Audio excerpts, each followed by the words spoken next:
Are we rolling? Yeah. Good. Karl's not used to this hillbilly land. No, yeah. What do you mean he's not used to it? Is he from Virginia? What the hell you want? He was an estimate. This is the place you find all the characters. Running around as a dog. Direct it to, you know. Direct it to everybody. Yeah. So most folks know what I do. You know, I try to help people put claims into courts instead of trying to answer complaints. I tell people, you know, flip it around and make sure that you got your case into the court at the same time that they're moving their complaint against you into the court. Because answering complaints could take an awful lot of time. And once you, you know, time is a commodity that once it's used, it can't be restored. So they could just keep making complaints over everything. Like I say to somebody on the shows all the time, I said if we're worried about every single thing like say an ex-wife complained about, I'd never be able to function. I wouldn't be able to get out of the door if I had to answer every single complaint before I got up and went to work in the morning. So answering complaints takes an awful lot of time. So you want to try to get it answered, their complaints back with a claim as fast as you can. So that way you get in and out of court as fast as you can. And they'll back off and leave you alone. So most folks know I've been doing these shows for about 2.5 years now. I started out on other people's shows, and then a friend of mine who was running a show on a Saturday night, he was exhausted, and he was literally exhausted. A couple hours later, one of his friends called me up and told me that he was dead, so I had to start doing my own shows. So I never wanted to be the host. I always wanted to be a guest. It's a lot more fun being bad cop instead of good cop.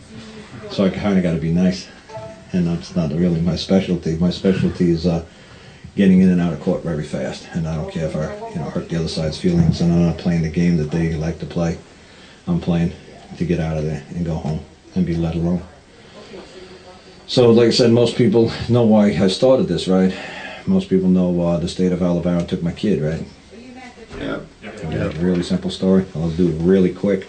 You guys see me on an English TV show, and I got a piece of paper in my hand, and that's just a contract the state of Alabama said that me and my wife signed, consented to have the child removed from our custody. And it had a 80-year-old lady's name on it, and a 43-year-old man and a 3-year-old girl to live in an apartment. But somebody asked me that about contract law yesterday. I don't remember who asked me that. At Alan's house, and he said, well, can I make them bring forth the contract? I said, no. I said, a contract is an agreement or the law between the parties. So if me and Alan have a contract between each other, and I don't want to disclose the contents of the information unless it's expressly written within that contract that disclosure is permitted by both parties, and the third party interloper can jump in between our relationship and that we decided to intercourse in, no third party interloper can merge. So like I said to somebody yesterday, people love the way I do the analogies, I do stories, and to me it's just like old fables, old Aesop fables and old fables, and I try to bring things into very simple terms. I was like, just say you're married, you got a husband and a wife, you bond yourselves together in a contract, you bound yourself to the woman, you become a bound man to the woman, and you want to bring somebody else into the relationship, and she's like, no, even though it's not expressed in the contract between us that a third party interloper cannot intervene, it's common knowledge and common law amongst our people that a third party intervener is not permitted unless all parties agree. So you guys try to run into courts all the time. I forgot who's asked me this question. And they said, can't we force them to bring the contract into the court and make them interpret it and have the jury? No, you can't do it. Unless it's expressed within the contract that you can. But you could always, dissolve the union between the two. You could always rescind or revoke the contract. Depends if you're the author of the contract, or if you're just the signatory to the contract. You could either rescind it or revoke it. So when I went to Indiana, I had no intention on doing a class like a seminar, whatever you want to call these things. I just went there to help the people who build all the John Deere plants in North America deal with the EPA, and help the man with the taxes. Yet some man had an IRS tax case there. But the next thing I know, I'm stuck in Indiana because the EPA wanted to wait until Thursday, and the tax people wanted to wait 2 weeks, so I got stuck in a group of people. They said, well, why don't you bring, your knowledge to a group of us down here. We have a whole bunch of friends and neighbors, farmers, who would like to ask some questions. I said, yeah, sure.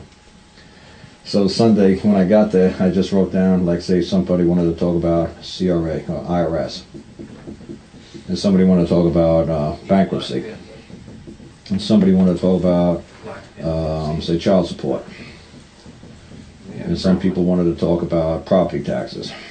So I just wrote a whole list. I was like, yeah, till Wednesday, Thursday, yeah, that's about 4 days worth of stuff I could talk to you folks about. So I have a whole bunch of DVDs. Thank God somebody from Apple Computer came down and recorded all this stuff, because now I actually have copies of 4 days of me teaching. Well, 3 days of me teaching people my beliefs, and then the 4th day was somebody who was incredibly complicated, wrote down this ridiculous process that he was doing. It was somebody was saying like the OPPT, and it's like the 4th day all I did is broke down their process, and I said, well, why don't you get rid of this and put this and change this, and the 4th day is really a nonsense video. But the first 3 days was really good, and people who watch it love it, and I'm glad somebody actually was smart enough to record it. So it was funny, we went through a whole list the first day, and about 10 o'clock at night we got down to child support.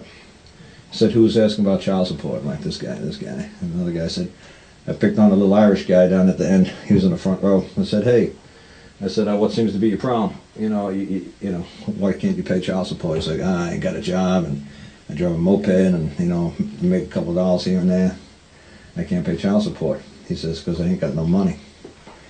I said, money? I said, money is just a medium of exchange. Like where I live, you know, there's a waste processing plant, and we bring fertilizer up there, and that's of great worth and value. But if you try to pay the court with fertilizer, they're probably not going to appreciate it. But where I live, that's what we call in a form of money. It's just a medium of exchange in which both parties agree. Both parties have to agree that it's worth value.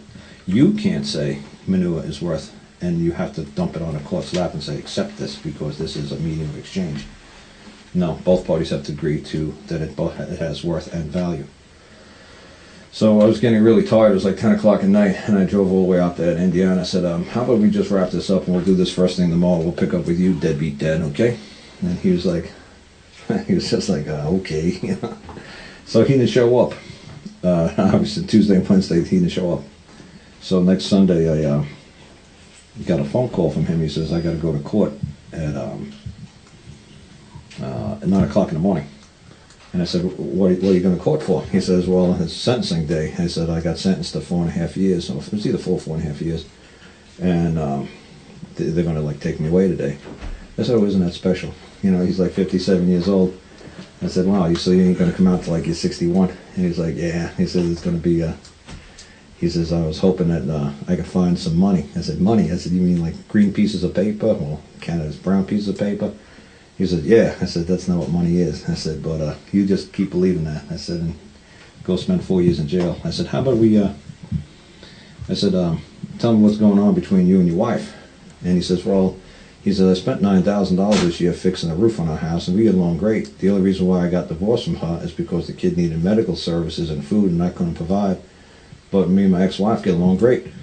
He says she shows up in court all the time and, you know, backs me up all the time, but the state of Indiana didn't get the green money from me to go through the administrative process to get a check mailed back to her.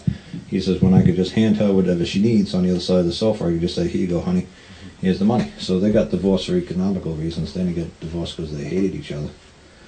So I said, oh, okay, that's a good story. I like that. And I said, yeah, I'll help you real quick. You seem to be a good guy like that. That's fine. So I said, why don't we just ask the state of Indiana a couple of simple questions. And I just basically said, you know, I said to him, how much money do you have at the end of the day? How much money, like disposable income, do you have at the end of the month? He says, what do you mean? I said, can you afford $5 a day, $10 a day? He's like, no. I said, how about $1 a day? He said, yeah, I could probably come up with $1 a day. I said, okay, as long as it doesn't interfere with your ability to eat or sleep. I said, it'll, $1 a day work for you? He said, yeah. I said, okay.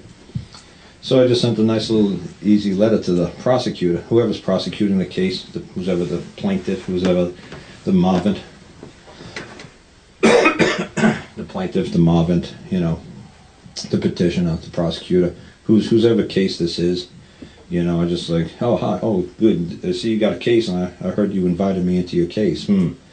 Yeah, I don't mind, you know, participating in your case. I'll jump into your case with you. But, you know, if I summons you to appear, you'll appear in my case as well. They know that. You don't have to say that. They know that's common courtesy, that they will, you appear, they'll appear.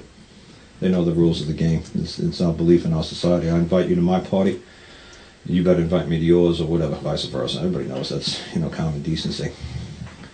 So I just basically said, at this time, I, man, Brian Bonner, do not, oh, so what was funny, he calls me up, sorry about that. He calls me at 4 o'clock in the afternoon, and on Sunday, and he's got to go to sentencing on Monday.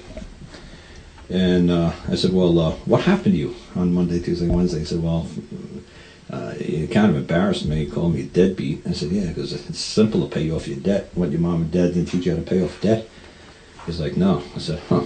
I said, if you owe somebody something, it's okay to ignore it and just walk away from your responsibilities. You think that's okay?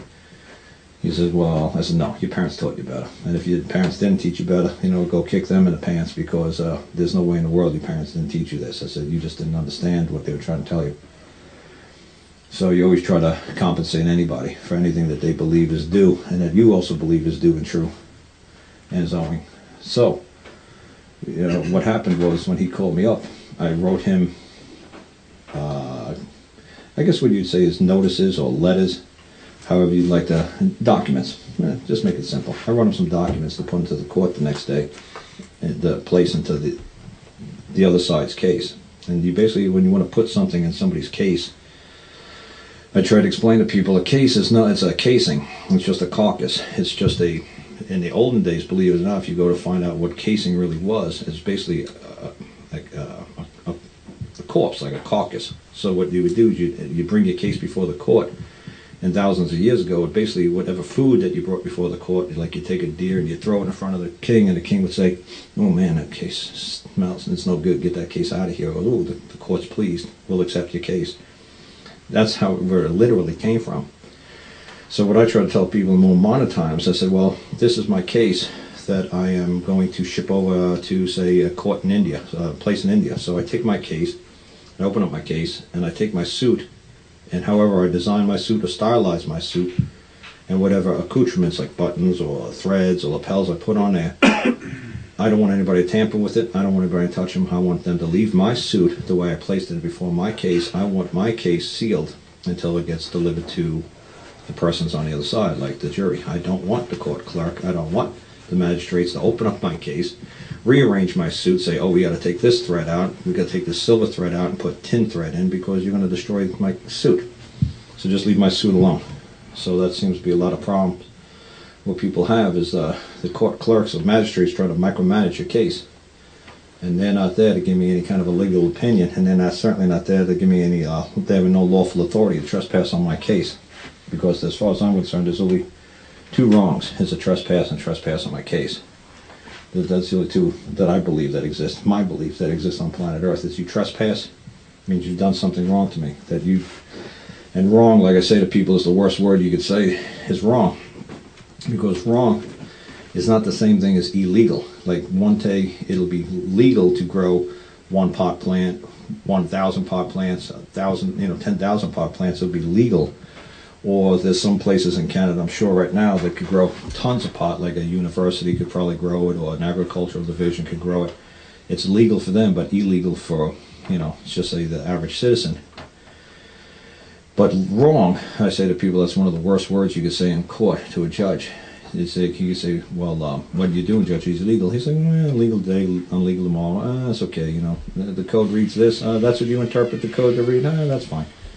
But when you say somebody's done wrong, that means they, with deliberate and wanton intent, knew that their actions or inactions was going to cause you injury, harm, or accrue a financial loss. So when you say that somebody's done something wrong, even a 3-year-old knows when somebody's done them wrong. And I try to make things incredibly simple. And whether you're 3 years old, you understood the rules, or whether you're, 80 years old, you understand these very basic, simple rules. So I was hoping to get this thing down before he's here. There's a brown one there. Oh, a pen. Just hit your space bar, it'll come back awake. Yeah. But anyway, I was trying to get this thing up and going before so you guys can see this. Did you go to sleep on it? Maybe it's the cable. No, just went to sleep. We'll find out in 2 seconds here.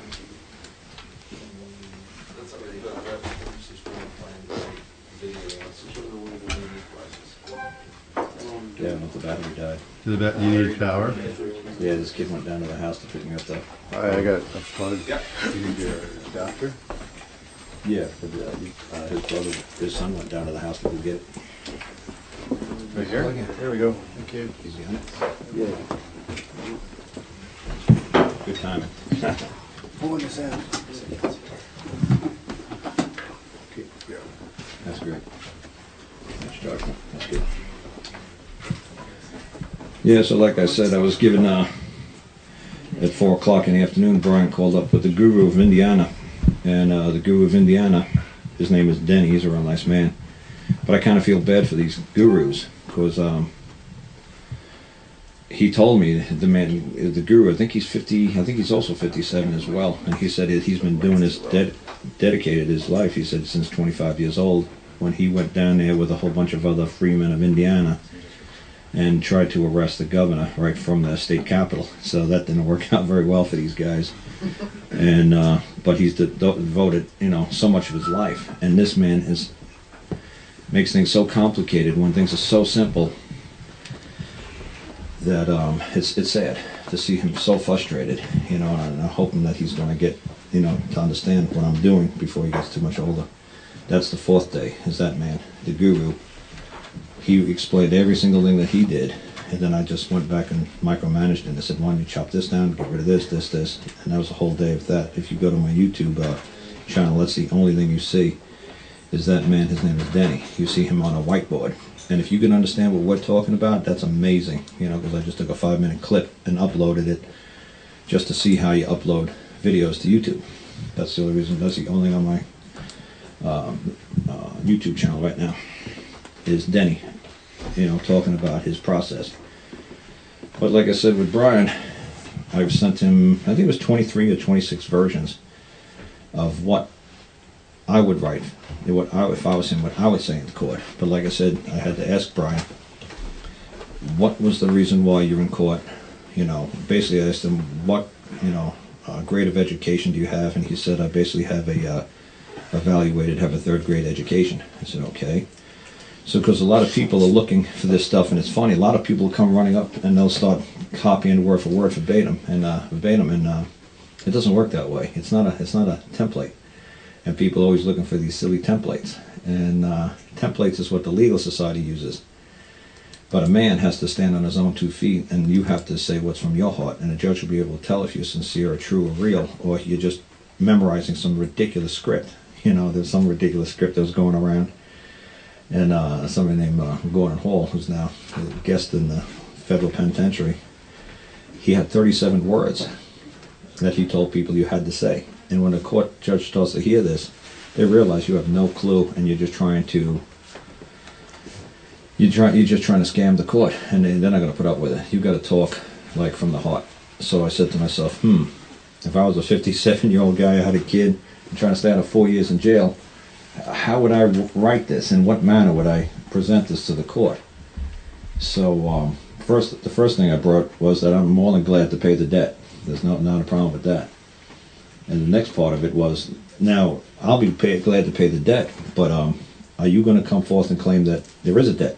Are you going to come forth and claim that debt is true, and that you have knowledge of this actual debt? And then you're going to actually say that now it's post due, that it's already due. So that's basically all I wrote here in this letter for him, and I said to him, which version do you like? And he says he likes version 6.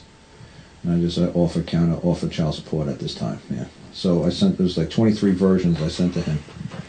And I said that on another seminar. I said, no, it took me a couple hours to write this stuff. And him and his buddies jumped in and said, no, we called you at 4 and we were printing the stuff out by 5. I said, wow, I'm pretty quick then. Do 23 versions of this in all different levels of competency. You know, I changed the style a little bit. Changed, you know, one syllable words, two syllable words. I just change them to get to the point where the man feels comfortable with what I'm saying. I said, will you be able to say this when you get into open court? And he said, yeah, I understand what these words basically mean. So I said, okay. So he basically said, at this time, I, a man, do not have access to more than $30 per month. Is there anything else of value in which you will accept as payment to a debt in which you claim is true, you believe I owe to you, and you declare is now post due? So, I'll finish the rest. I require of you a prompt answer, as I believe you wish to move your claim against I and my person in open court. This being the 21st day of July, 2013, I, man, verify all he may be true and all verified be true in open court. So what was fun is I do a show on Saturday night, so he called up on the show, and he said that the judge was laughing when he got into the court. He says he usually goes in around 1, 2 o'clock in the afternoon because everybody with lawyers go in before them. So he usually goes at near the end of the day. They called him up at 9 o'clock in the morning. They were the first ones to open into the courtroom. So he says, that was amazing. I bypassed all these lawyers. And he says, when the judge, he said, I seen the judge holding my letter to Andrew in court, the notice that I placed into the case, into the court. So the judge started laughing, and he said, the judge said, oh, strike one, oh, strike two, oh, strike three, oh, home run, this is going to be fun. He says, he said to the bailiff, we got a man in court. When was the last time we had a man in court? Like 1990 something. What was that old man's name? Yeah, he was a man too. See, so when you're a man, you go right to the front of the line. You know, you're the, you don't take a back seat. You're the man. You show up. You know, you go to the top. So I'm trying to see if I could find the one that I did there. Is that the one? Yeah, that's it.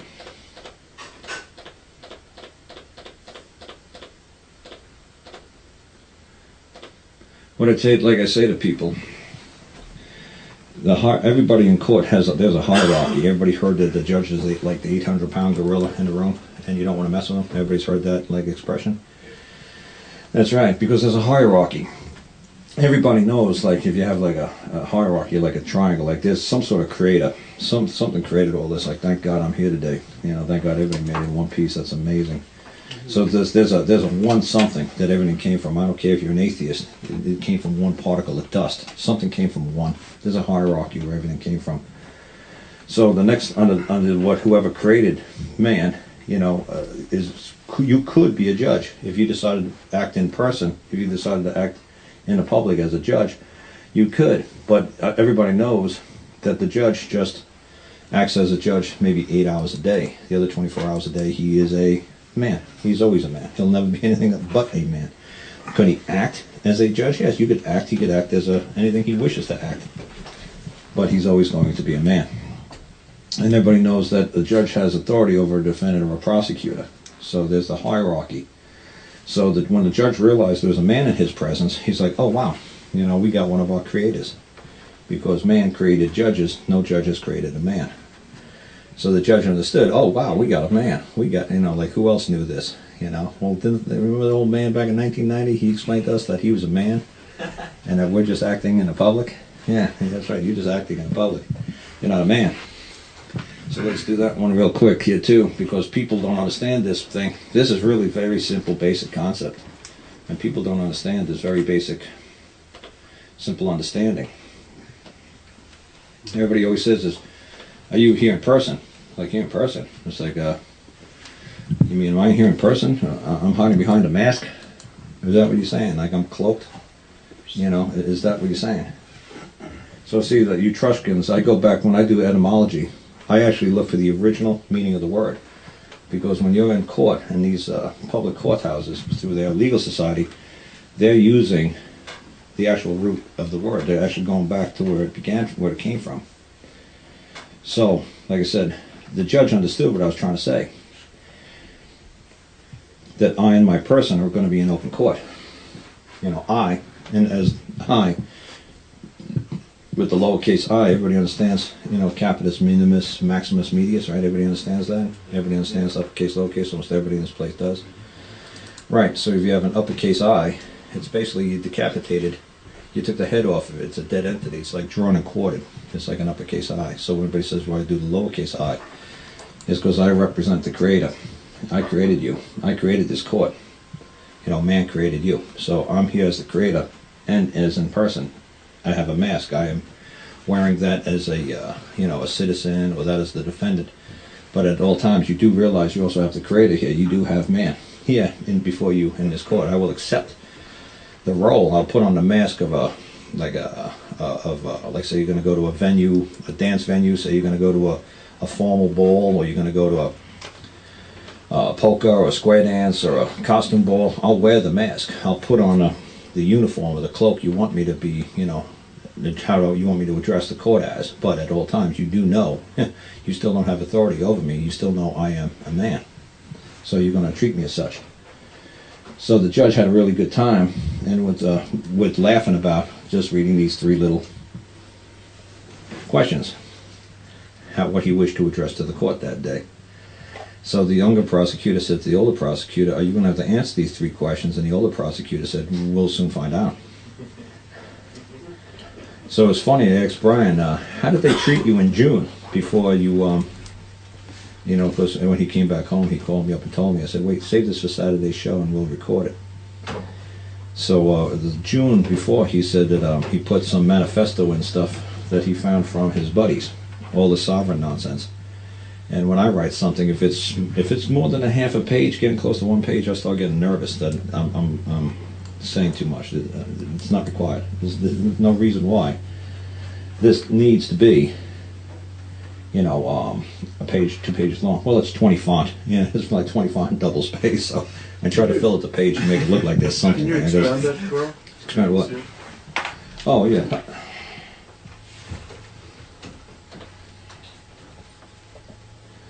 But, I usually have the great big huge board. That's kind of funny. Not a little TV, but it's okay.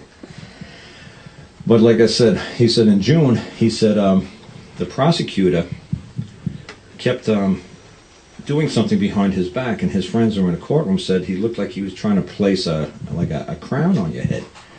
So he kept looking at the prosecutor, said, what is he doing behind me? The judge said, don't worry about your highness. Come here, Majesty. Oh, King, I need some paperwork for you to sign. Come on up here. Approach the bench, your highness. So there's all this nonsense, this sovereign nonsense, Yahweh, all this stuff. Keep it home. Nobody wants to hear it in the public. Keep your beliefs to yourself. Just make it simple. That's what I say. Just keep your beliefs. I don't want to hear people, with these Islamic temples. I don't want them screaming out in my neighborhood all this prayer and stuff. Look, keep it in your own, temple. The public don't want to hear this. So that's for everything. Make it simple. Keep it quiet in the public. So maintain the peace. So he said they treated him, horribly. When he went to court in June, he's in July. The younger prosecutor said the older prosecutor, "You're going to answer these. We'll find out."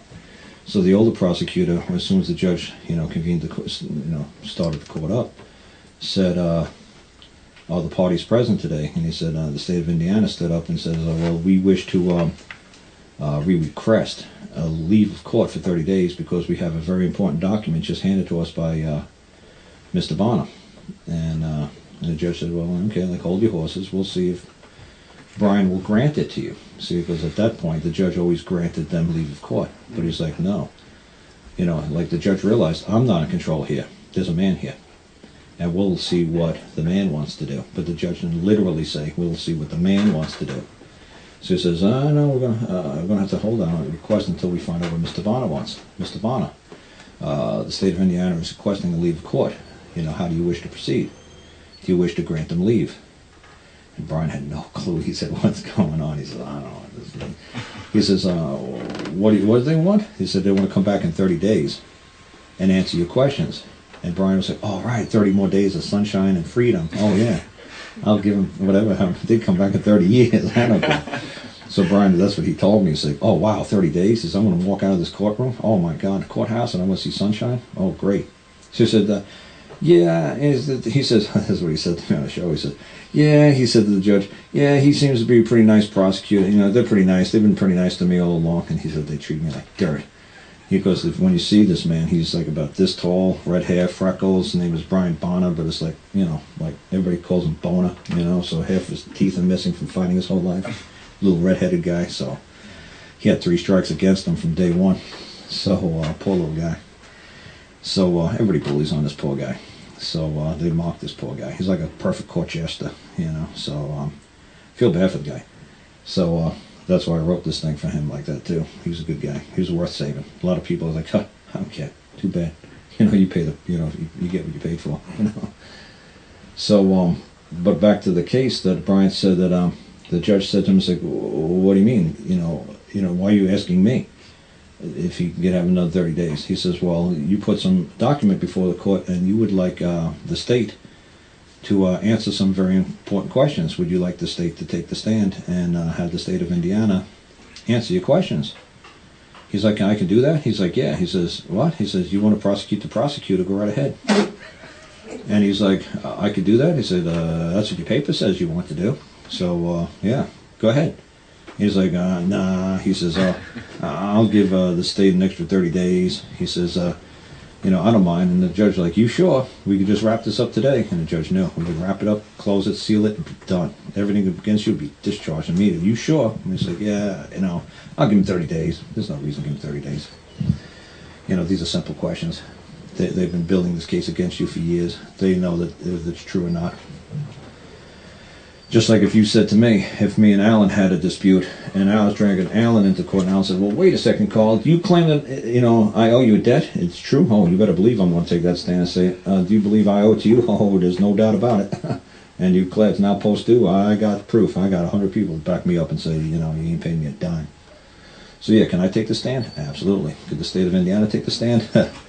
Maybe in some quantum parallel universe, you know, 20,000 times removed, there could be some, you know, thing called the state of Indiana that has vocal cords. But in this third dimension we live in, I can't see that happening. But could it? It's possible. So nothing is ever, no, they can't do it. Of course they can, but at what level? What would it take? I don't know. It's beyond my comprehension, but it doesn't mean it can't happen. So can't, you know, you got to be really careful. Say, well, they can't do that. Yeah. In some 12 billionth, you know, 10,000th time removed, you know, over dimension, maybe it is happening right now. Who knows? And who really cares? I ain't got time for that. You got time to figure that out? Oh boy, wish I had that time on my hands. But Brian asked them the simple questions, and they said, the judge said, okay, we'll reconvene this in 30 days. So Brian walked through the bar. His ex-wife got up and walked behind him. And he got to the courtroom door, and he's just about to open the door, and the younger prosecutor said, oh, Mr. Bonner, wait. And Brian says to me on the show, he's like, he looks up at the ceiling and says, oh my God. He's like, almost made it out of this courthouse. He says, they're going to ask me, that's fine, we'll hold it over for 30 days, but you got all these tens of thousands of dollars that you owe us. You got the money, or you got a check. We forgot to ask you if you got the check. So he's waiting for him to ask him that question. So he said the younger prosecutor ran through the courtroom and opened up the courthouse door and said, have a nice day, sir. He said, oh, you too. So he said they treat him a whole lot different. I've never had a prosecutor run through a courtroom and open the door for me and show me the way out, you know. So like I said, it's a whole different attitude change. And you could tell that this man, it was funny, I interviewed him for a little bit, and then I left the house and I was talking to the guru, Denny, and the other man, Gus, from Quebec in the Boston area. He was going to come down and help me do training DVDs. He talked to Brian. Brian one-on-one. And he said, that was the most amazing man I've ever talked to in my life. He's like, he's got so much confidence. He's got so full of life. He said, it's scary, you know, what you taught this guy. And he said, he didn't tell you. He had to go to court 3 more times after that. I said, oh, really? He never told me. He says, well, what happened? He says, well, the second time he went, he says he didn't bring your paperwork in. He wanted to see if it was just lucky, if it was the paper, or if it was him, or what. He wanted to see if it really worked. I said, you might only have a 2nd grade education, but he's a smart little guy. So he said he went in and they just clobbered him. And they realized, oh, he doesn't know what he's doing. Oh boy, then they made another sentencing day 30 days from then. So they picked up with the sentencing. So then the 3rd time he showed up with the paper, and he said it was like every time he tried to hand it to somebody, you know, like, you're going to come and answer these questions. He's like, no. He's like, it was like garlic to a vampire. He's like, no. So then the 4th time he came back and he came in with the paper, and the case was discharged. All the debt that he owed was removed, and the sentencing doesn't exist anymore. They said, well, we'll dismiss it. He says, no, you're going to take that off my permanent record. He said, when I have somebody background check me, I better not have anything that I was found guilty and had to spend 4 years in jail, and it's been, I want it totally removed. I said, what, in case you run for governor or mayor, you want a squeaky clean record, you're 57 years old, you ride a moped and you paint, you mow people's lawns when you get lucky. He says, yeah, but I just want to see if I could do it. I said, oh, you crazy little guy. He's like, yeah, F them. He's like, I'm going to show them, man. This is all gone. It's all bull. It should have never started to begin with. I said, good for you. So he said, it's funny. We're going to put the whole, 2-hour audio interview. Gus did it with an audio, but he should have done it with a video. And he said that to me after he talked to the little guy. He didn't think it was that important to videotape him. He just did audio. He says, but more and more he heard the little guy talking. He was like, oh my God, I should have been videotaping this. This guy's incredible. What an example. So I said, I'm going to use this guy as my poster boy. I'm not going to use a guy with a 3-piece suit and tie. I'm going to show you guys these videos of this man. And if this guy could do it, there is not one excuse why any of you people can't. I don't want to hear one damn thing. I don't want to hear the court did this, the judge said this, they don't do this, they don't let me do that. And I was like, oh, would you just stop? You're whining. I said, as anybody calls me up, I just say, look, just go watch the video of this guy.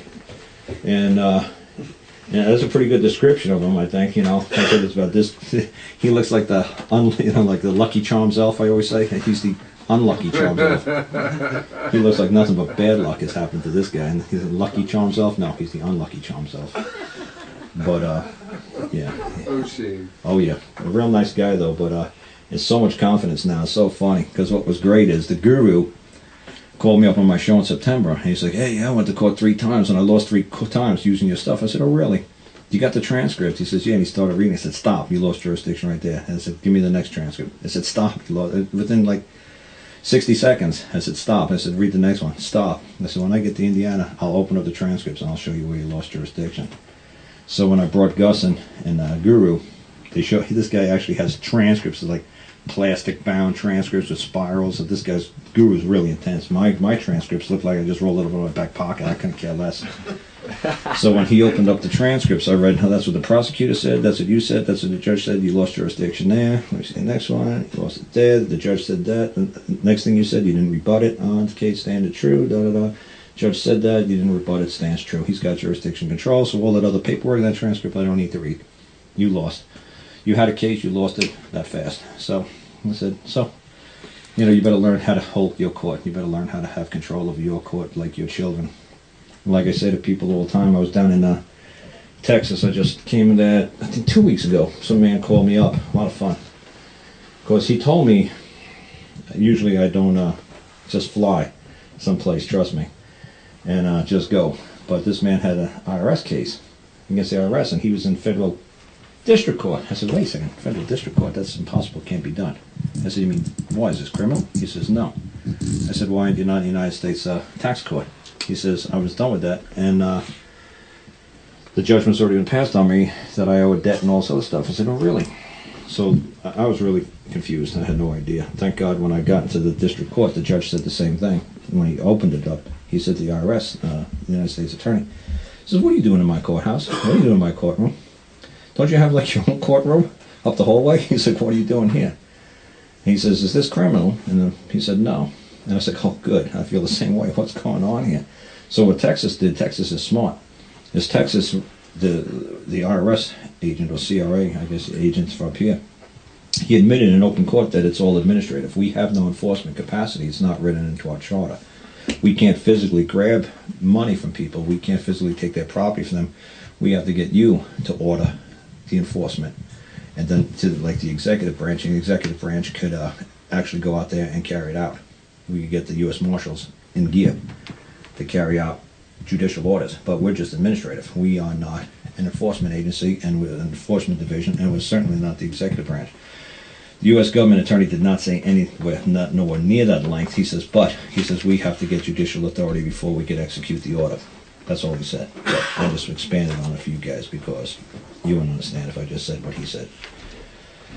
Well, hopefully, maybe somebody's really up on this and they would have said, oh, I know what you meant, Karl. So I was glad I went to court that day. So So Texas is making the federal government, not the federal government, the United States government, go into a judicial process where the man can actually have a real trial, not these ridiculous administrative trials, and have a real trial, and have him bring their case before a real jury, and the man could come in with his, case and say that I owe no debt. So it's going to be a lot of fun working with that guy. So because the IRS or CRA, they wanted to have the trial in 30 days. And I said, this guy, you ain't nowhere ready for 30 days, and I am not going to devote my life to this for 30 days to get you ready. And so it's going to be next year, next May, 2015. So he's got a nice long time to learn what I do. Even though I think it's incredibly simple. I could do it, in 10 minutes, but if you have no idea what I'm doing and you want to go against like a government, you better know how to hold your court, because these guys are experts, and they will get you out of your jurisdiction so fast. Jurisdiction just means control.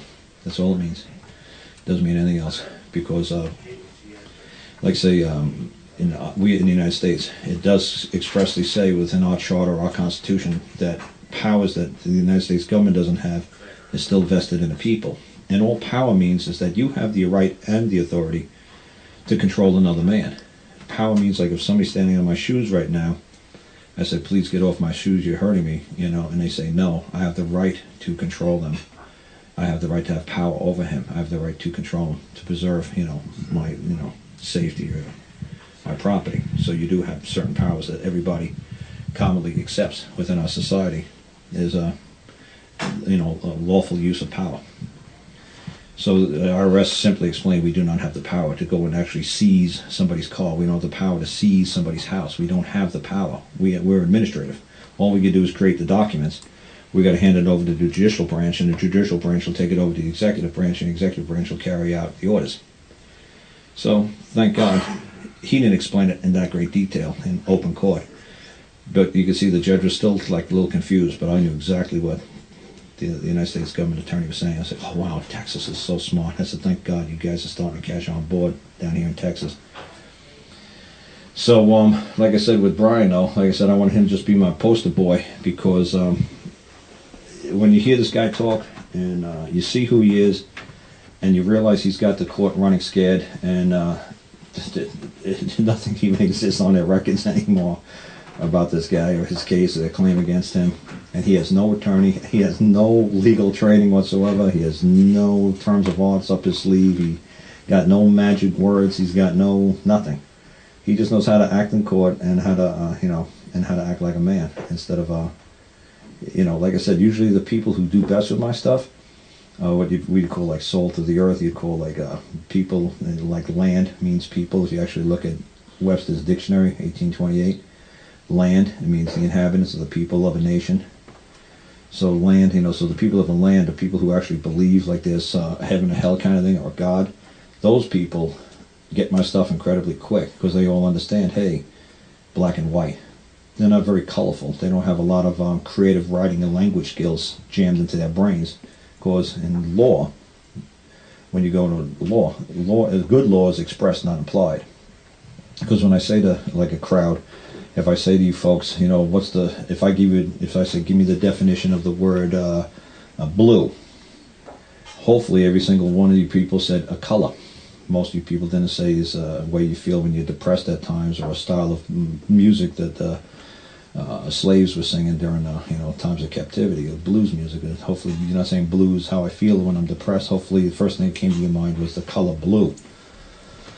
So that's good law. So when everybody can understand it within a certain society, a certain a region or area, what the word blue means, that's good law. So when things are expressed, not implied, it's like, well, blue, it's like, well, there's a feeling, that's kind of implied this, or, you're kind of getting, that's not good law. So when you're reading a code or something like that, like, is that expressed, is that implied? Is that what you meant? Or is that what, you led us to believe? And it's like deceptive. So good law is expressed, not implied, that everybody understands this common word, that blue means a color. So when they read the law, everybody knows blue means whatever.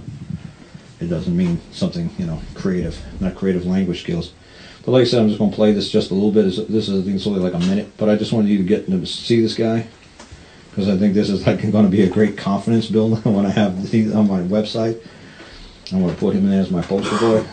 The prosecutor took care of it and got it off Andrew's bag. But then when I went back and handed him that letter, because I knew I should have made a copy, but I didn't. But he says he didn't want no part of it because I knew what I was doing there. He didn't want to go on. And they pointed the finger at the old lady. And they pointed the finger at the old lady and said, she's the one. He's like around That's great. I love it. Worked out already. No, I love it, man. I learned how they did business there myself. 36 more or less. No. That's funny though that they said.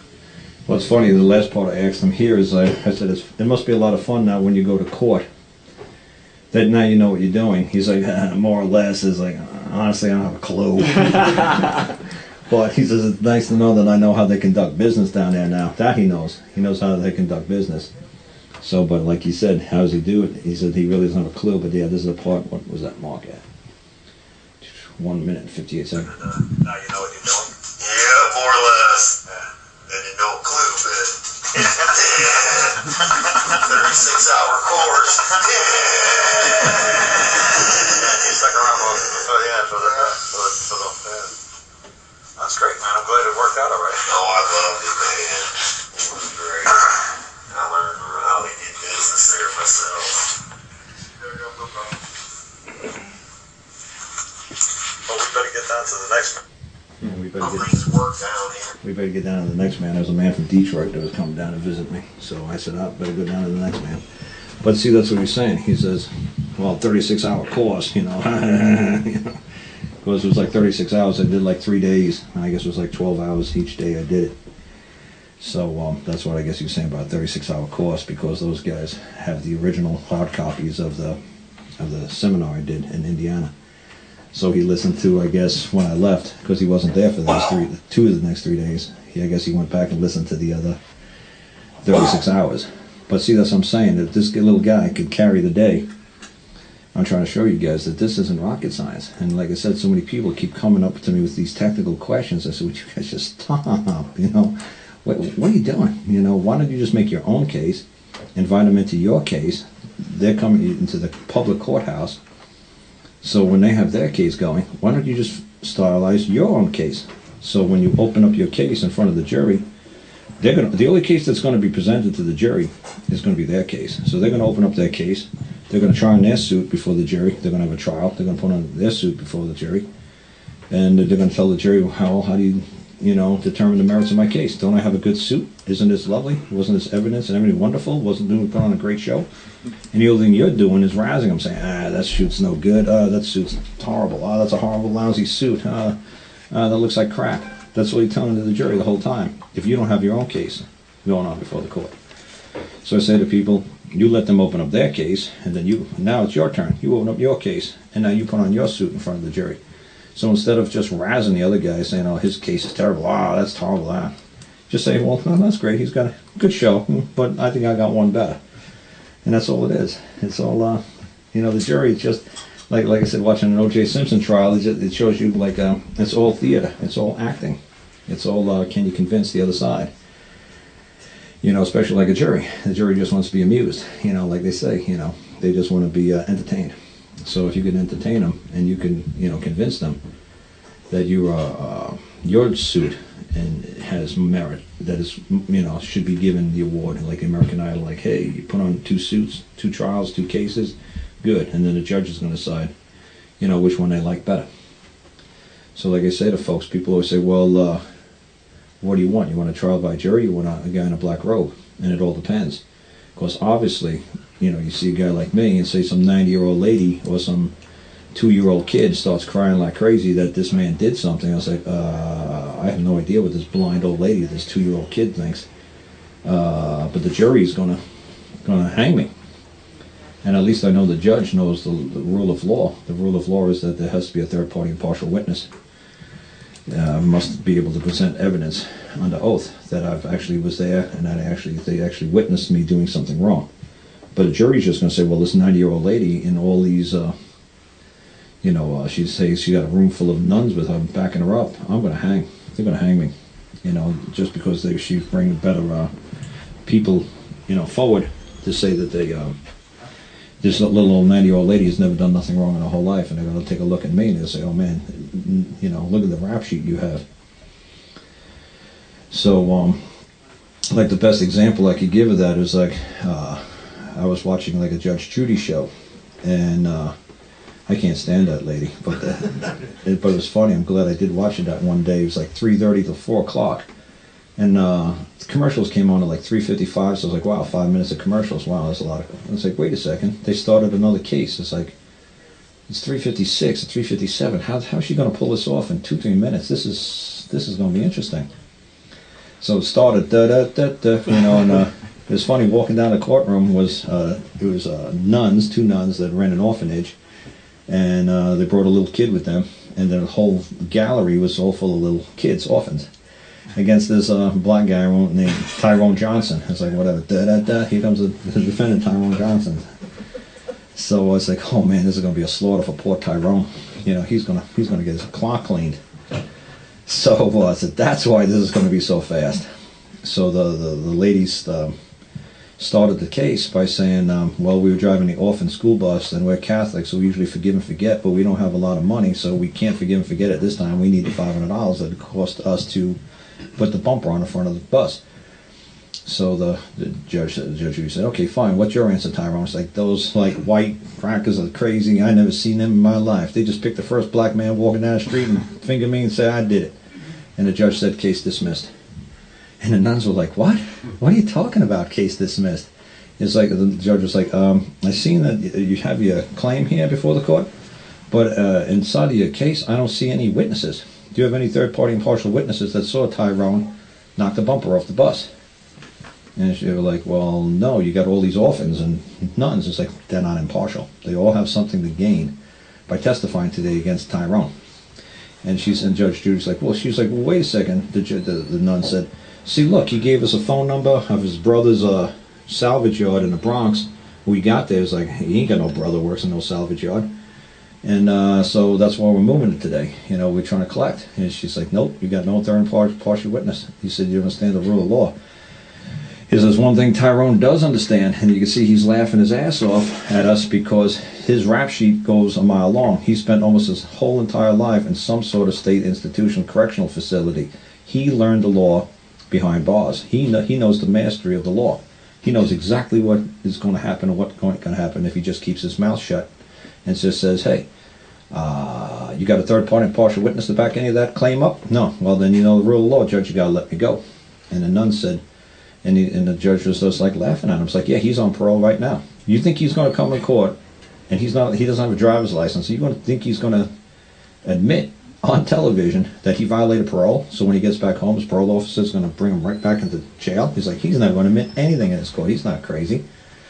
And she said, well, the nuns were like, well, this is injustice. She's like, oh, injustice. She said, the only problem with what you call injustice is that one time in United States history that a black guy and a white woman were caught together, the white woman would scream all of a sudden, I was like, uh-oh, to keep her keeping appearances, she'd say, oh, the black guy is raping me. So then we'd hang the black guy, and even though it was consensual, she wanted to keep up her appearance in the community, so she said it was non-consensual, so all you white people used to string them up.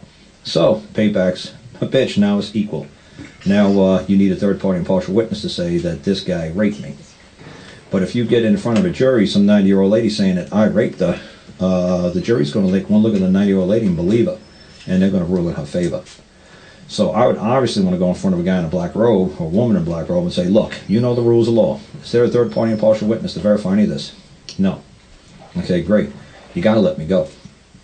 So she'd have to tell the 90-year-old lady, sorry, I got to let him go. The jury would hang me. And that's what the same thing that happened with the O.J. Simpson trial, because I saw the opening statement from Marsha Clark, who represented Los Angeles County. And I seen what O.J.'s opening statement. O.J.'s case was over in 10 seconds. When his opening statement, it was done. I said, oh, Johnny Cochran's a genius. Good, God bless him. But they were going to milk O.J. for his money, so O.J. should have got up and left, but he didn't know the rules of law. So O.J. just sat there for another year and a half until $14 million of billable hours rolled out of his bank account to his 4 Dream Team attorneys. But his attorneys did the right thing within the first 10 seconds. So, but I'm saying when Marsha Clark presented the evidence for the first 4 days, I was listening, And I said, there's 4 elements. You got the body, you got the motive, you don't have the weapon, and you don't have a third-party impartial witness. Obviously, she's not going to tell what she needs to the jury to get a conviction. She's just going to leave those facts out. So everybody on the jury, it was funny, this little like heavy older black lady at the end of the trial, she was interviewed, and she's like, you could just see she was begging to go home to watch The Price is Right, you know, if in the rest of her life she didn't want to do this anymore. She said every single one of us on the jury within 30 days knew OJ was going to walk. Unless Marshall Clark within the next year and a half was going to have a third-party partial witness come and take out the witness stand and says, I saw that man chop that boy's and that woman's head off. And until you had somebody coming into court and doing it, all the DNA evidence is all circumstantial. It doesn't mean a damn thing. You still need the factor of a man. You need the word, the testimony of a man. So like I said, I got on some black guy's radio show in Atlanta who's going crazy that there's this poor black guy on death row in Texas, and the DNA evidence clearly indicates that it wasn't him. I said, really? I said, you know, it's circumstantial DNA. He says, oh no, it's 1/1 billionth. Okay, let me tell you one more time, sir. Do you understand that who's got the chain of custody of the DNA? Do you understand that they can manipulate or tamper it? Or something like you could have a sister or a niece who's sleeping with the guy who's controlling the DNA evidence in that, you know, facility, and they're swapping things out. I said, it's all circumstantial. I said, if somebody came forth in the open court 20, 30, 40 years ago, a man or a woman came forward, pointed across the room and said, he did it. As far as they're concerned, that's the word of another God. The image of the Creator. That's another God that you're speaking to. You're talking to your fellow man. That's somebody who could judge you. Because only God is my judge, well, your fellow man is your judge, because he is also the image of God. So when people say, well, you know, only God judges me, that and your fellow man. Because if you're in the image of God, so is your fellow man. So that's why you have a jury. You know, try to get it, you know, but then sometimes you got to look at your peers and say, oh man, are these my peers, these my equals? Boy, we're sure stupid. We're still a dumb lot in my neighborhood. You know, like, yeah, all my peers judging me. So like I said, I like starting that out with Brian. Because like I always say to people, when I went over to England and I helped the Punjabis, Punjabis are the people in northern India by Afghanistan, the people with the turbans on their head, the Sikhs, these guys who carry swords. And they could carry swords here in Canada legally, open carry swords, and they could legally open carry swords in England, which is pretty amazing. But they're nice people, you know, they look filthy, but man, their houses are immaculate, man. It's unbelievable, the houses I went into, how clean they were. So they're good people, and they're just like wolves, man. They're straight to the point, man. There's no BS in their game. They said to me when I went over there and I went to like their temple and their homes, they were like, you know, you're over here, but you know, you're a white man, you know, and we hate the British, and we, you know, because they had a big 30th anniversary. The Brits and Indians went into their Sikh temple and killed all the priests 30 years ago. That's like going to Vatican City and killing all the priests. You know, they're gonna pretty well hate anybody who looks English. So they're like, well, we don't trust the English, and you certainly look English. And they said, if you try to do anything to us, if you hurt us, if we think you're here to hurt us, we're going to slit your throat like a dog, because you're English, and as far as we're concerned, you're a pig. So I said, hey, right on, dude. I said, as long as we got the rules, right on. When we first meet, I said, I'm good to go. It's like, you still want to help us? I said, absolutely, let's do this. So see, at first I thought it was just poor brown people being picked on by white people. So I said, oh, this is going to be fun, join the brown side, and see if... And then when I got into the open court, they told me that they were just there because they were charged with harassment, you know, on their farms. That the counties, they call them councils over the counties or provinces, were telling them what they can and cannot grow or do on their farms. And they were like, well, we come from, we could do this, we could grow this, we could do this. It's like, okay, I see. You know, it's the same thing a lot of people in the United States and Canada say, well, we're going to grow what we want to grow on our land, and the governments are trying to tell you guys no. So they said we tried to fight back. So we harassed them. They charged with harassment. I said, oh, okay. So when I sat there in open court, though, I realized when they were reading out the charges, they said like count 1, harassment, count 2, stalking, count 3, communicating threats, count 4, terrorism, count 5, putting forged commercial paper into the public from a trust. I said, does that even exist? I was like, let me Google it. I said, no, don't even, I'm in the middle of a courtroom. We got the trial on. But like I said, thank God it happened on Friday the 13th, because that's an easy day for me to remember, Friday the 13th. Because on Thursday the 12th, I spent like 5 weeks with Bali trying to teach them how to write a claim. and he just wasn't getting the simplicity of how to make a claim. So when we went to court, I realized that he was not going to get into something called Queen's Bench. Over in England, through the normal process, we'd actually have to physically go down to the Royal Courts of Justice, and that's where you guys see me on my website, right in front of the Royal Courts of Justice in London. And we actually handed it to the court clerk and had the Queen's Bench seal placed affixed upon it immediately. So there was no, oh, we lost your paperwork, because Bali says that, oh, the man's name is Balraj, the man who brought me over there. He says that a lot of people are putting it into their local county or local province courts to have it sent to London, to have it signed and sealed by the Queen's Bench, and they always say that we can't lose it, please send another copy. So he's saying this is ridiculous. I said, why do you think I dragged you actually down to London and made the court clerk actually sign it and stamp it in front of us?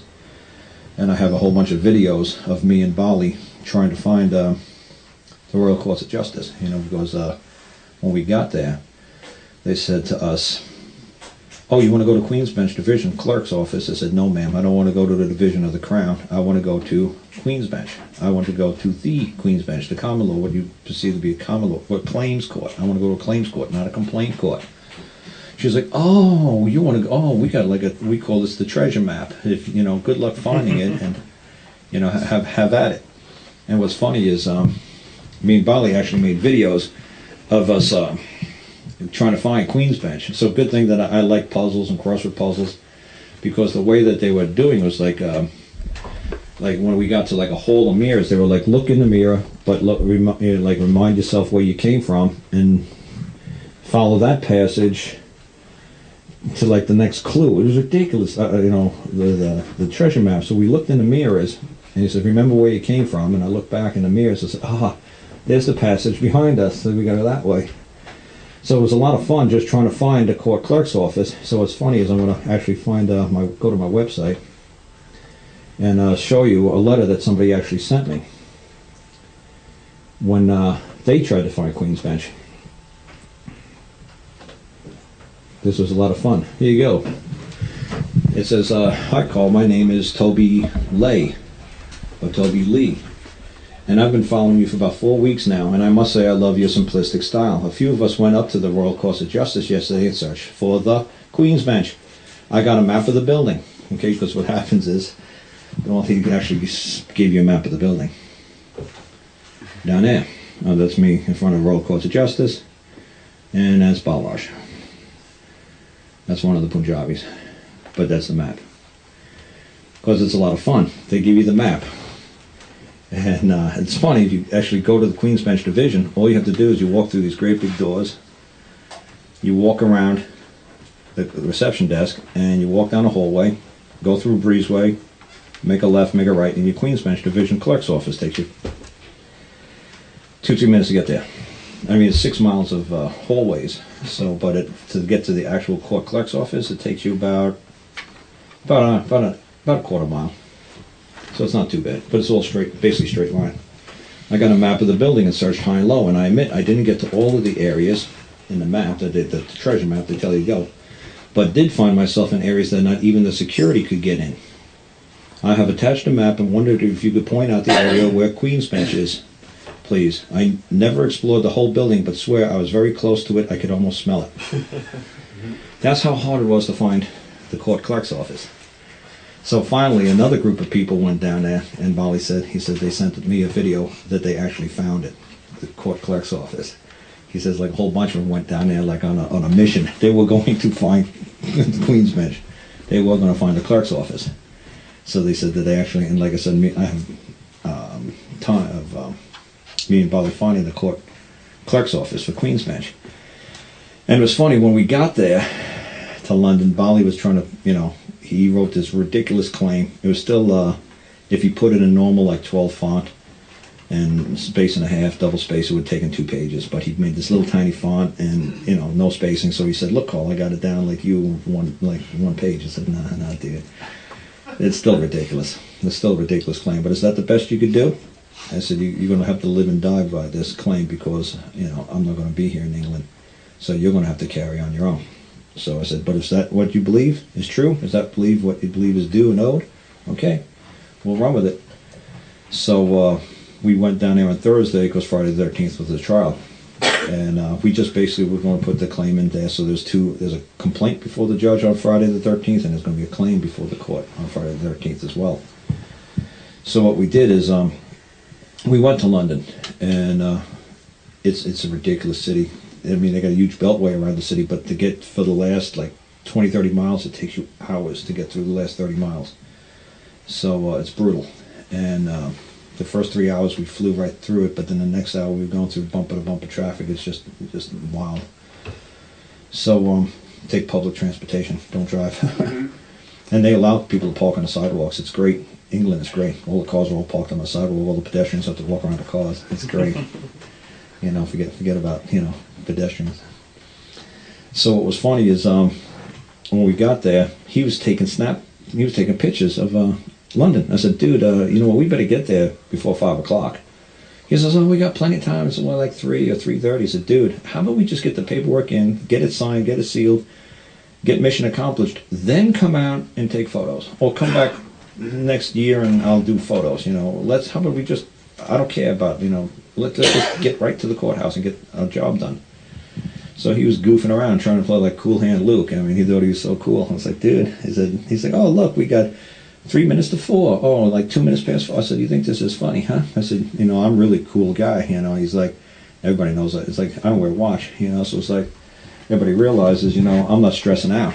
So, you know, so when it happens, it happens. But I realized, you know, this is what I'm down here for. I'm here to, you know, help the man get out of trouble. Oh, it's funny, man. This is, I do have a watch, but it's funny when I pass my watch around in most of these seminars, you guys look at it and it takes you about 20 minutes to figure out what time it is. So when I do pass around, don't cheat and look at the clock first and then look at it. Try to figure out what time it really says. Because my clock spins backwards. It runs backwards. It's a backwards clock. It's a really goofy watch. So what I try to tell people, like law and legalese, they'll get you to the same place. It's just one takes you a lot longer to get there. Like sometimes, like I said, sometimes I want a trial by jury, and sometimes I don't. So nothing's like what I do is like written in stone that you must do it this way. So back to me and Bali in the court. So when we got into the building, it was like 4:15, and the court clerk said that the clerk's office closes at 4:30, not 5. So I said, oh, okay, Bali, we cut it close, man. And Bali had, you know, Bali brings this nice little leather-bound briefcase. It's funny. And who knew this guy had 2 briefcases? But these guys got it. That's important. That's relevant. So he brings this briefcase into the courthouse with us. And Bali's like, oh, look, plenty of time, 4:15, 4:30, not a problem. He says, I said, oh, look, Queen's Bench is right here on the map. It'd take us 2 seconds to go down there. You know, it's not going to be a problem. So then the lady said, yes, Queen's Bench is right down there. And I said, ma'am, is that Queen's Bench Division? And she said, well, yes, of course it is. I said, it's part of the Crown, right? Crown Division, like Crown Corporation? Yeah. I want Queen's Bench. I don't want Queen's Bench Division. I want Queen's Bench. Oh, like you're one of them. Oh, we're the stewards of this building. You know, the Crown runs this building. We control this building. So, yeah, you want the common law side? Oh, yes, we got a special place for you common law people. Yes, we got a nice place for you folks. And here's a little map. We call it like a treasure map. If you could find it, hey, God bless you. But it was funny, man. It was all in forms of riddles. And thank God when Bali was reading it, I understood by so much history I know what the riddles meant. I knew what the answer was. It was like Raiders of the Lost Ark with Nicolas Cage when he's trying to find reading the Constitution or something like that, treasure hunt, whatever he was on. National Treasure. National Treasure, there you go. It was the same thing that they do to you when you get over there. They give you this ridiculous riddle.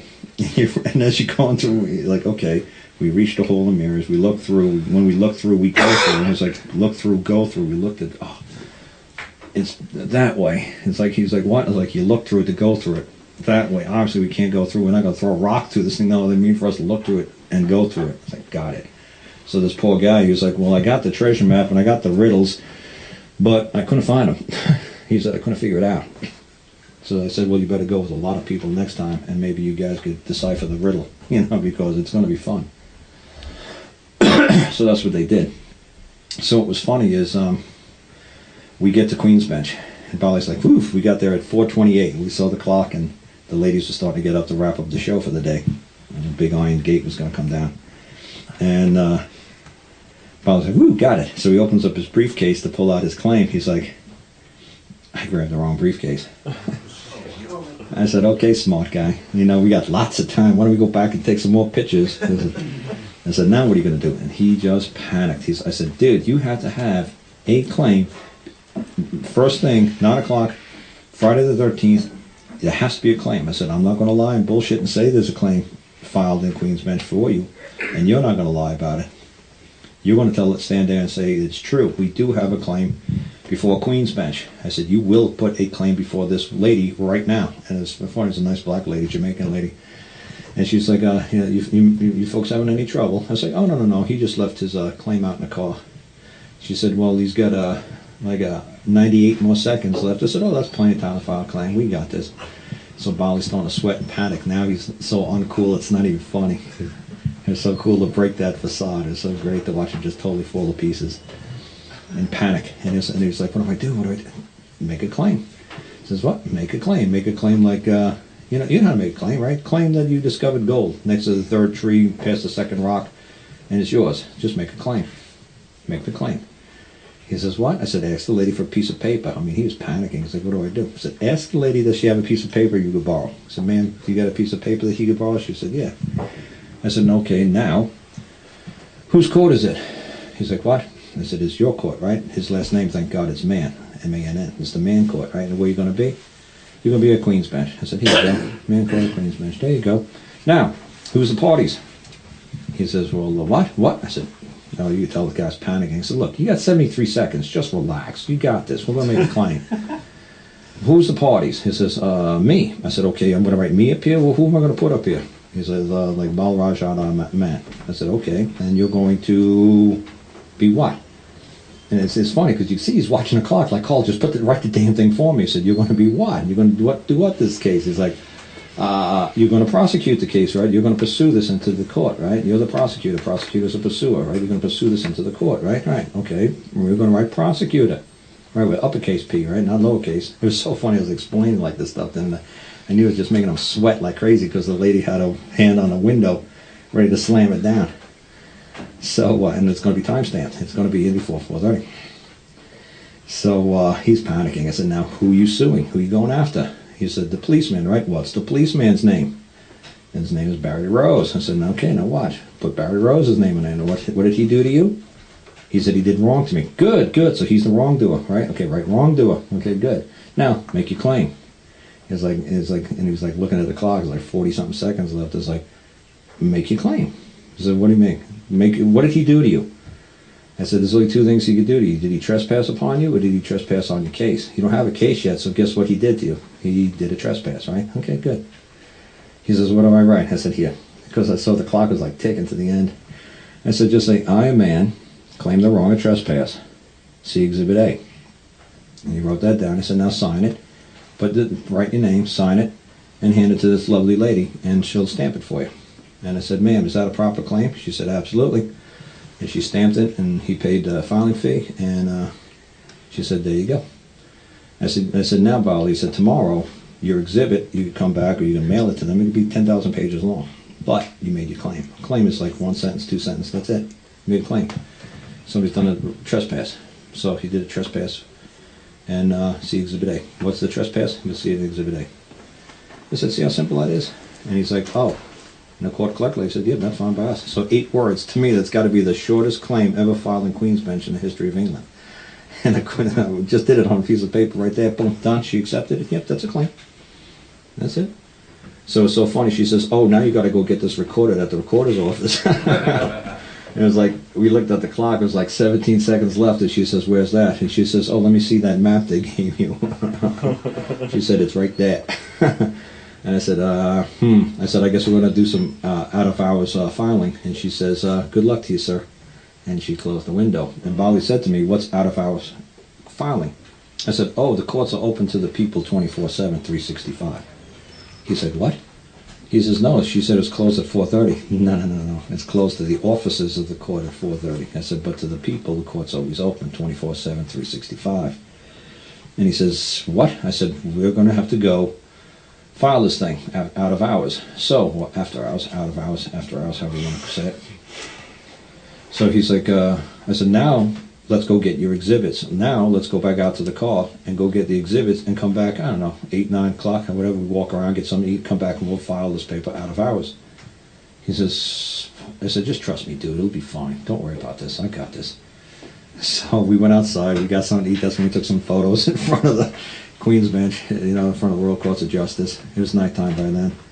And it was so funny, we knock on the big door, you know, boom, boom, boom. And the 2 security guards come out and said, what do you folks need? And I said, yeah, we need to access the court. We need to do some after-hours filing. And he said, office hours is 10 o'clock till 4:30, sir. I said, no, I believe, you know, this is Queen's Bench. I'm at the right place. This is the Royal Court. This is Queen's Bench. Yeah, and if the Queen was here, would you not allow her to enter and, you know, access the court to conduct court business? And he said, well, yeah. I said, you know, the Queen acts at the pleasure of the people. And right now, I'm not pleased. Open up this door. And he let us in. And he's like, what? I said, let us in. And Bali was between me and him, and I pushed Bali through. And they tried to push Bali back out. And I pushed, and I said, no, we're coming in. And they're like, no, you go. I said, no, you better, you know, back away. We have business with the court. So it's so funny. Poor Bali was like this, and he was like a wash machine just being pushed back and forth between me and the security guards. It's hysterical. And I think the video camera was like up in the air, so I don't think you really see Bali being pushed like that because I'm holding the camera for pushing. And we got in, and I said, like, man, Team America, we've arrived. And we're in. And so he said, we're going to get the head of security down here. I said, you better get the head of security because you have no clue what you're doing. So they called him the head of security, and they said, what's going on? It's like, well, we got this man from the United States, and he said that he's going to access the court. He's got business with the court tonight. And I tried to explain to him it's closed. I said, is that the head of security? Good. Give me the phone. What? Give me the phone. What? Give me the sir, give me the phone. Give me the phone. We'll have this wrapped up in 2 seconds. Give me the phone. So I said, hi, sir. And he's like, yes, I heard you're the man from the United States. He said, yes. And I said, this is Queen's Bench, and I'm going to access the court out of hours. He says, sir, the hours are. I said, sir, let me explain to you one more time. I'm a man, and I am now in court, and this court is going to convene at my pleasure. You will convene this court. You will get a magistrate or duty officer on call down here, and you will file my court. You will file my case on my behalf. He says, sir, I'll be right there. So he came down there, and it was so funny. When he came down to the big entrance, Bali and I were standing there, and I said to the head of security, we're going to have to file out of hours. And he says, come with me. And Bali had a video camera, and I had a big video camera. Bali had one of these cute little cell phones, and I had one of those big old clunky kind of things. And Bali said to the man, do you mind, can I take pictures? And he said, no. So then I said, oh, that reminds me. So I opened up my camera, and I started taking video and pictures. And Bali's looking at me, and the man's looking at me, and I'm just like, la, la, la, la. It's like, we going to go see the magistrate? He's like, follow me, sir. So we started following. Bali's like, didn't you hear what the man said? I said, yeah, I heard the man said. You asked the man, can I take pictures? And he immediately said, no. I didn't ask, because I'm like the king or the queen. If this is my house, I don't have to ask somebody, what can I do in my house? This is my court. This is my house. This is a public court. I'm the public. He's a public servant. Why would I ask my servant in my house, can I take a picture? It's ridiculous. So you just asked the servant, can you take a picture? So obviously you're subservient to the servant. So what's the first thing that, you know, he has kids. I said, the first thing when your kids run up to you and say, Daddy, can I? And the first thing you say is no. Before he even finishes the rest of the sentence, you always figure it's best to say no. Daddy, can I have a lollipop or ice cream? You know he's going to ask for something. Just the best thing to do is say no. Just like a public servant, his best thing to say is no. Because if he says, can I take pictures here?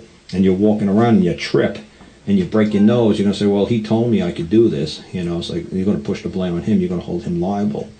So when he's going to protect himself by just saying no. To say no, he's going to play it safe. But the kids could run up to you and say, Daddy, can I? And it's like, oh, no, not another. No. The first thing you're thinking is how are you going to say no as fast as you can? And the kid's going to say, well, Daddy, can I have a hug? And you're going to say, oh, okay, give me the hug. But you can almost think 99% of the time it's going to, Daddy, can I have something? Ice cream, candy, money, car, something. Anything but, you know, can I give you something, Daddy? So instantly, everybody instantly thinks no. So when we got there, we walked through, he brought us to the head of security. So on the head of security wall, they actually have paperwork scotch taped to the security guards booth. It says opening of courtrooms out of hours. Please read. And it's signed by Lord Justice, whoever, like John Foley, whatever his name is down there at the bottom. But it says security of courtrooms. December 16th, 2008. In order to avoid any problems arising between counsel, parties, and security, I have issued the following instructions to security regarding of the courtrooms after office hours. Number two is the important one. 1. No courtroom is to be opened without the consent of the trial judge unless arrangements are specifically made in advance, which obviously we did not meet. Number 2. If the trial judge cannot be contacted in an emergency, a party may apply to the duty judge for permission to enter. And that's exactly what we did. But we didn't ask him for permission. We told him we require access to the court. Not to be permitted, that I require access to the court. And fortunately, most of court personnel understand basic, words like that, like I require. Let me see if I can find that for you guys real quick. Person, common, property, require. Here we go. Because when Bali went on trial,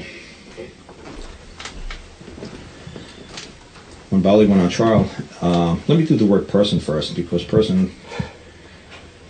I think person's more important.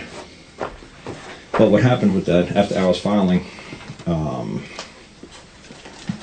we gave the security the paperwork, and he says, what do you have here? I said, it's a very simple claim, but we want to be able to tell the truth when we go into Coventry Court, like it's a province, city, town, like Calgary. We want to be able to explain to them, we get to Coventry tomorrow, that we have a claim before Queen's Bench. So when we make a presentment of our claim to the court tomorrow, we want to have the court seal affixed. He says, you already got the seal. I said, that's right, but now we need it recorded. He says, well, the magistrate will take her a while to come here. He says, can you just give me the paperwork and I'll give it to her when she finally does arrive, and we'll record it for you. I said, as long as it's recorded before 9 o'clock in the morning, that's fine. He says, oh yeah, not a problem. And Bali was like, no, we're going to make sure she does it. I said, this is a very honorable man, and we're not going to call his honor into question. I said, are we, Bali? We're going to believe that this man is telling us was true. We're not going to doubt this man, are we? So he's like, but still, I don't trust the English. I said, dude, you got to lighten up and back it down a whole bunch of notches. I said, because we're in this building so deep and so far, so late at night, it's scary that we're pulling this off to begin with. I said that it's actually working. This man knows the rules of court, so obviously he's letting us do this.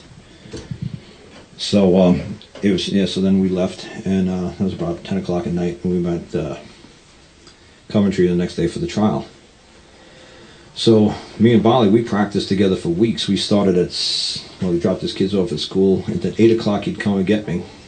We'd hang out till 1 o'clock the next morning, and then I'd tell him, look, you got to go home. We got to spend some time with your wife and kids, and come back in 7 hours, and we'll pick this up and do it again. So we practice and getting him ready for trial.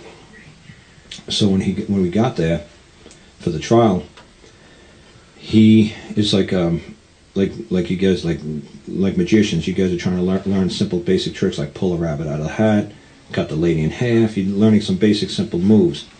So on the third question, he was having a brain fart. He couldn't go any further, and I realized, he refused to appear in person. The lady kept saying that. It was funny. This was the actual trial itself, not the preliminary hearing. The preliminary hearing was a lot of fun. The preliminary hearing,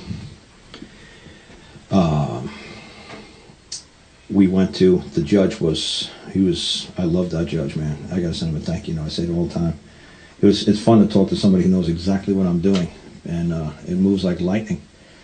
So all these Punjabis come in, and they're really upset because this is right around the 30th anniversary of the massacre, and they just wanted a reason to start a fight, burn the place down to the ground. They were just looking for a reason. So the place was packed with bailiffs, cops. And when they started, the trial judge, this was just a preliminary hearing to see if everything was ready to go in the next 2 weeks for the trial. And they were trying to ask the Punjabis, like Bali and them, some simple questions like, is the man known as Balaraja here in person? And he's like, no. And then like the other people, they were called, no. They were like, no, I just meant. And the judge was like, okay, whatever, you know. So then he started to talk to the barrister. Those are the prosecutors over in England called barristers. They got the wigs on their heads. They're the barristers. And he says, you know, we do have a notice just presented to the court today. And he says, I believe it's their friend that they brought with them in the court presented a notice to court. He says, you know, you've been summoned to appear in Queen's Bench. You do know this. He says, yes, Your Honor, we've gotten the notice. And he says, and how is that going to work out for you? You think you're set to go to Queen's Bench? He says, yes, Your Honor, but we want to stay it until April, until we get the witnesses to appear. And the judge said, witnesses? What witnesses may they be? And he says, the police officers. He says, the judge says, you know, officers cannot appear in Queen's Bench. You do know that. Only man appears in Queen's Bench. You do know this. He says, well, we'll get the witnesses to appear. Their testimony will not be taken into consideration. And the Punjabis, the people that brought there, they were all starting to rabble, making noise, like, you know, like, Karl, do something. You know, they're running this trial again without us being able to speak. See, Karl, they're just talking to each other again. Like, Karl, do something. I said, dude, you are winning like you got no effing idea. Would you just shut the hell up, shut everybody down? Would everybody just be quiet? And he's like, no, this is bull. He says, we bring you over here. You're supposed to come here and take control, and don't let them do this. Then they're doing it again to us. Scott, every time for 2 years we've been doing this, and they just run us over. He says, they won't listen to us. He says, we're trying to put things into the case, and they won't talk. I said, it's not your case. You don't have a case before the court yet. You can't bring anything into their case. They don't have to accept it. It's their case. If I have a suitcase, and I'm packing it to go to Canada, if you try to put your dirty socks in my suitcase, I'm going to say, get those socks out of my case. I'm going to give you permission whether or not you could put stuff into my case. Don't you put stuff into my case until I tell you to. So what was funny is when we got there, things were going great, but the Punjabis kept going rabble. You know, they kept making stupid noises. And I was like, guys, you've got to stop. I said, they were just pissed. And they were just extremely pissed. You know, they were just looking for a reason. And like I said, it was funny because they wouldn't shut up. And I realized we were winning big time. The judge was not going to grant the crown till April. He said, no, you're going to move in 2 weeks, and you will have your case, and we'll go before Queen's Bench. He says to the Crown, how much does it cost us to access Queen's Bench? How much does it cost the Crown? Okay, because you guys have no freaking clue. You guys drive me nuts. How much does it cost the Crown to access Queen's Bench? You would think, well, wait a second, it's the Crown, they're all the same. Oh, really?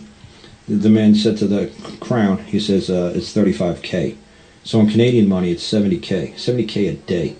$70,000 a day. He says, well, how many days do you think this is going to take? He said, 2 days. And the judge said, oh, I hope there's a dead body in this case, or a rape, or a, kidnapping. I hope there's something that happened on their farm other than they were, developing it or planting or doing something that the Crown didn't approve of. I hope there's a dead body here somewhere. He says, no, Your Honor. He says, so I think it would probably be best if you go talk to their friend over there in the hallway and settle this matter and do not access Queen's Bench, because I don't think it's going to bode well for us to access Queen's Bench. And the judge says, as a matter of fact, in the history of England, the Crown has never won before Queen's Bench. So, yes, I think it would probably be best for you to go outside and have a conversation with, the other party. So it was funny, the Punjabis were just going nuts. They were like, see, Karl, they're running the whole case again, and then another little. I said, oh, Jesus, dude, we just like so effing won, would you just stop? And the judge looked over them and says, you are our guests here, and we will treat you accordingly. And I jumped up, and I said, everybody out of the building. Get out of the building now. And the judge, and I was looking at the judge, and I just said, he just communicated a threat. I said, you better leave the building. And the bailiff started to come over. I said to the bailiff, stop. I said, just give these people a reason. I got these clowns. So I started throwing them all out of the building. And even the man Bali that I brought over there, he was the very last one I threw out of the building. And he said to me like a month or two, he says, yes, now I think I remember when you had me at the scruff of my neck. I know I had him here. So I guess that's a scruff. If you wonder what a scruff is, I presume it's here, because I was throwing them all out of the courtroom, out of the courthouse. Because a guest is an enemy. It's a hostile stranger, it's an enemy. A guest is not a pleasant word. So when the judge just said, you are our enemy, I realized, what's going to happen next. And that was because they were rabble rousing and just like Making noise. yeah. They were just making noise. So the bailiffs were going to come over and just control them and just haul them all away. And the case was already won. It was done. It was finished. I was like, yes, I'm going home. You know, if he comes out in the hallway and talks to me, this is done. We're finished. And I go home.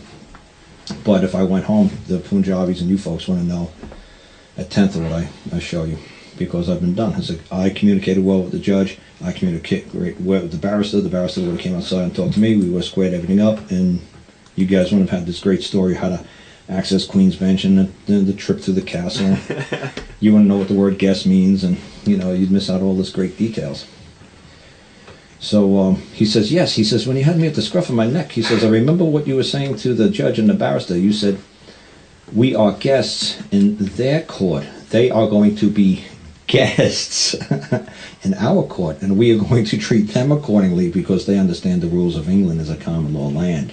And they know that we will prevail in Queen's Bench. You know, we will, you know. He says, yes, now I remember what you, because when I was throwing them out, I was keeping my eye on the bailiffs and making sure my back was covered. I wasn't going to get hit in the back. And so I was throwing them out, like one hand this way, one hand this way. And it was a lot of fun. And like I said, so then when we actually got to the trial, and I sat down, and the Crown read out the charges, I looked over the Punjabis and I said, when were you going to tell me about communicating threats, stalking, terrorism? When were you going to tell me all this stuff? He said, well, we figured you would have never came over. Like, you know, they put the cutest little Punjabi boy, like, give a copper coin to the poor little Indian. So I said, that's how you charm me. I said, you dirty little Indian. I said, yeah. He said, but I got you here, didn't I? I said, yeah. They got. He goes, Balraj is a twin. He's like the runter letter, and all the other Punjabis, they're big dudes with these turbans and beards and swords. They're pretty impressive people. Like, oh, when the people invaded India, those were the people who were put on the northern border. These guys were big guys, and they weren't peewees. They weren't like the little Indians that you see on TV. These were, holy cow! I don't want to meet this guy. You know, I'm coming through a pass in Afghanistan somewhere. These guys are crazy. So when we got to the second trial, we had the claim now before the court. You know, I was able to put it in with a straight face and says, yes, we have a claim before Queen's Bench. See the court sealed up. Got it. So when it started up, Bali played the old rabbit out of the hat. They said, you know, yes, this is the case against all those people, the Punjabis, and versus the Crown. And the Crown says, yes, the Crown is ready to appear and you know, present their case. And the Punjabis were still playing the old rules that you guys play by, like, oh no, I don't appear, I'm not here, special appearance, all this other nonsense. You know, I'm a man, all this other nonsense. It's like, look, you know, you better accept the title of the defendant, because you're going to wish of them to accept the title of defendant of wrongdoer in our claim. So you better accept the title. And he was like, no. He says, no, you don't appear in their court. We never come in as a defendant. I said, oh, we will come in as a defendant. He says, oh, no, we don't. I said, I'm not coming back to merry old England. I said, your weather sucks and your food is even worse. I said, I'm not coming back. I said, we better wrap this up while I'm here. I said, because I can see the way this judge is going. Well, if they won't appear in person, then I guess we want to set the day for. And I jumped up and I said, may I assist the court? And I said, court clerk lady walked over. And this time, the second trial, well, the second time we were in court, the first one was preliminary, and the second one was the trial. There was no bailiffs. There was no bailiffs in the courtroom. The Punjabis were there, but it was just the judge, the magistrate, the court clerk lady, the barrister, and all his solicitors. But there was no security. So they probably had cameras. They probably could have hustled in security in a heartbeat. But there was no security. It's like, wow. I guess they realized that I got these clowns. You know, that this guy did it one time. Hey, this worked great. This guy took all the, you know, he's going to take the heat. You know, the Punjabis aren't going to touch him. You know, he's white, but two Punjabis respect him. But if we try to touch him, oh, great dishonor, and they are going to exact revenge. Because I did something to Bali in court, and he said, if you say that again, I'm going to have to exact revenge, because that's great dishonor. I said, don't worry. I said, and I did something to him and his brother in open court. And it's great dishonor. So the judge let me. No, that's a different story. But I told Bali I wouldn't say it on tape. So